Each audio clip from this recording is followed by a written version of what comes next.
He's turned my mourning into dancing again. He's lifted my sorrows high, and I can't stay silent.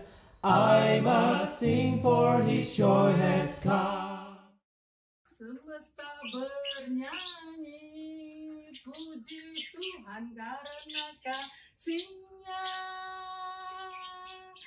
Tak berubah sampai selamanya, puji agungkan namanya. Hanya Tuhanlah yang layak untuk dipuji. Dara tahu lagu itu? Selamat pagi semuanya.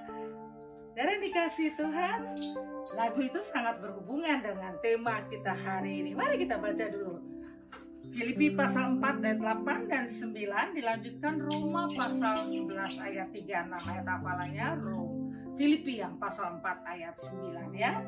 Dikatakan demikian. Jadi akhirnya saudara-saudara, semua yang benar, semua yang mulia, semua yang adil, semua yang suci, semua yang manis, semua yang sedap didengar, semua yang disebut kebajikan dan patut dipuji, pikirkanlah semuanya itu. Ayat 9, ayat hafalan kita.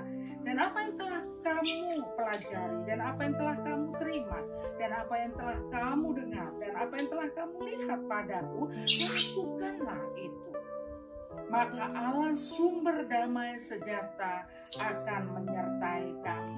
Kemudian dilanjutkan dengan Roma pasal 11 ayat 36. Sebab segala sesuatu adalah dari Dia dan oleh Dia dan kepada Dia. Bagi Dialah kemuliaan sampai selama-lamanya. Dari yang dikasihi Tuhan, tadi saya katakan tema kita adalah Soli Deo Gloria. Segala kemuliaan hanya bagi Tuhan. Dia yang patut dimuliakan satu-satunya. Dan yang dikasihi Tuhan, kita tahu memuliakan Tuhan itu adalah ajakan buat kita semua.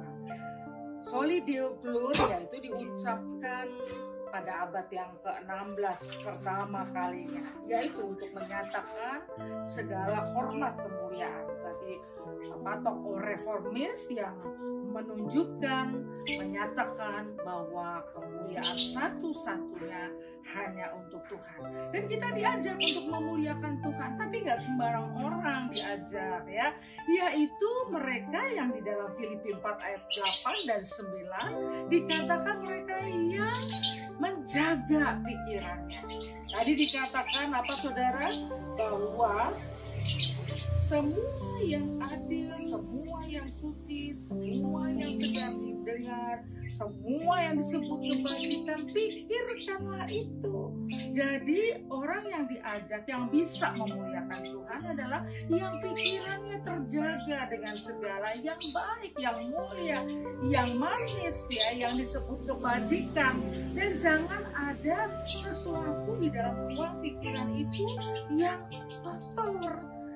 Ruang pikiran yang berstrategi jahat tidak bisa bercampur. Kalau kita pikirannya mulia, maka seluruhnya mulia. Memang manusia jatuh dalam dosa dan ada dosa sedikit demi sedikit kita akan lebih baik. Tetapi kita akan meninggalkan karena pikiran yang buruk itu akan menghamiri, akan membuat seluruh pikiran kita menjadi tidak baik. Oleh karena itu dominasi seluruh pikiran kita yang mulia, yang hormat, yang manis, yang disebut kebajikan. Dan juga firman Tuhan katakan bukan hanya di pikiran kita mulia, tetapi di tindak tanduk kita. Makanya di dalam pasal ayat yang ke-9 diajak kepada kita, apa yang sudah kamu terima, kamu dengar, kamu lihat padaku, yaitu Paulus dan juga pada semua orang percaya, lakukan itu. Jadi dilakukan, bukan hanya di pikiran. Kalau cuma di pikiran tetapi kita nggak melakukan, maka itu namanya sama juga bohong, omdo ya, omong doang ya. Tetapi kalau kita melakukan tanpa konsep yang benar, kita yang rugi karena dasar dan landasan kelakuan kita tidak punya alasan yang kuat. Dan yang dikasihi Tuhan, Soli Deo Gloria diajak kepada kita di dalam renungan hari ini. Apakah Anda dan saya sudah menyatakan kemuliaan Allah di dalam hidup ini? Hanya dua hal aja yang dilihat ya, yang bisa kita lihat. Pikiran kita, adakah yang jahat? Yang jahat itu apa sih? Ya, berpikir jelek kepada orang lain, bukan mendoakan, mau menjatuhkan orang lain, bukan membangun, mau berbuat tidak baik kepada orang lain, bukan keadilan. Itu semua jahat ya.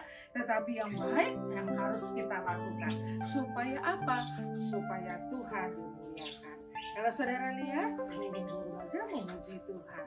Tadi saya melihat, mendengar juga burung-burung tempat lain yang tidak dipelihara memuliakan Tuhan. Di depan saya ada anjing saya ya, saya kalau lihat binatang begitu, saya memuliakan Tuhan. Luar biasa, ada binatang-binatang hidup yang menjadi kawan kita, teman kita dalam perjalanan.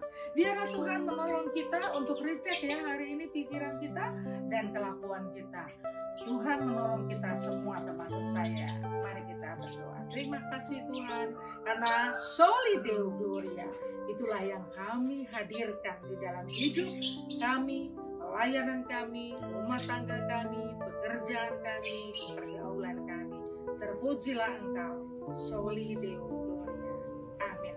Selamat Advent yang kedua. Bukan kedua ya, selamat Advent yang ke berapa ini, tanggal 18 yang keempat ya, kita akan menghadapi Natal. Tuhan berserta kita. Joy has come.